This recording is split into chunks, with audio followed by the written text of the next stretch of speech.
Ерөнхий боловсролын сургуулийн 12 дахь жилийн анхны төгсөлт энэ жил болсон. Энэ хүрээнд улсын хэмжээнд шалгалтандаа ямар нэгэн шалтгаанаар орж чадлагүй 1 жил үндсэн 2000 хүүхэдтэй нийлээд 20450 хүүхэд эсэлтийн ерөнхий шалгалтанд хамрагдана.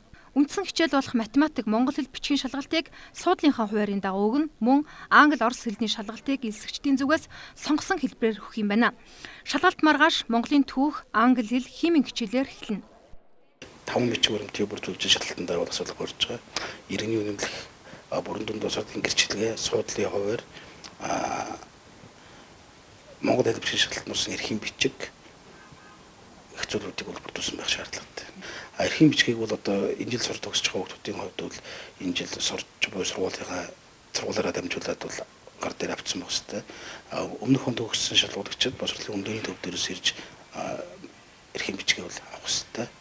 За энэ эрхийн бичгийг одоогийн байдлаараас аваагүй хүүхдүүд бас байгаад байна. Тэгэхээр бол одоо маргааш шалгалтнаас орохоос өмнө бол энэ эрхийн бичгийг бол цаашгүй бас авах шаардлагатай.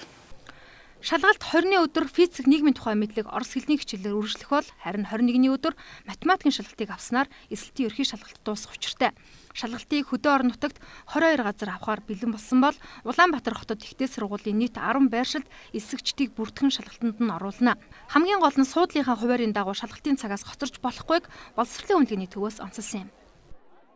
Өөрийн хуваарлагдсан шалгалтын байран дээр доор хаяж 1 цагийн өмнө хэд шалгуулагчид очсон байх хэвээр.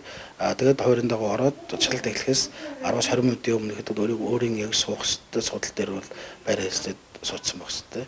Шалгалт бол яг эхлэх хэвээр цагтаа Улаанбаатар хотын цагаар улс орон дээр 1 зэрэг эхлэх хэвээр цагтаа эхэлнэ гэсэн үг. Нийслэл үйл ажиллагаа явуулдаг лаборатори сургуулийн тухайд үндэсний болон туршилтын гэсэн 2 хөтөлбөрөөр сонголт хийснээр эсэлтийн шалгалтанд орох боломж бүрдэж байгаа юм байна.